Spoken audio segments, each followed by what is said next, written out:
বাইন হল রাজনীতি করিও দুনিয়ার মধ্যে হর ধরনের জিনিস করি কিন্তু মসজিদের লগে মুসলমানের লগে রাজনীতি করিও না। দেখো কা আপারা সময়ের মধ্যে রাজনীতি খসলা আল্লাহ তবারক তাআলা তার উপরে গজব দিছই, কিন্তু তারা বুঝতে পারছেন তোরা।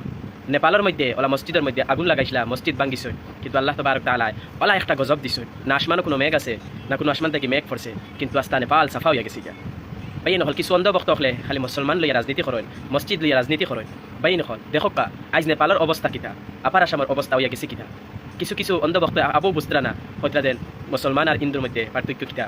মুসলমান খেয়ে এরা রেখে দাও, কিন্তু যেহেতু গজবা যেহেতু ধ্বংসর রাস্তা এত গিয়েও মুসলমানে তারা সাহায্য করে। আজ নেপালও মসজিদ ভাঙ্গিছইন, মাদ্রাসা ভাঙ্গিছইন, মসজিদের মধ্যে নিয়ে আগুন ধরাইছইন, কিন্তু কয়দিন গেছে নেপালের মধ্যে হিরিয়া আল্লাহ গজব ফটাই দিছইন। ইলা কোনো গজব আমি দেখছি না।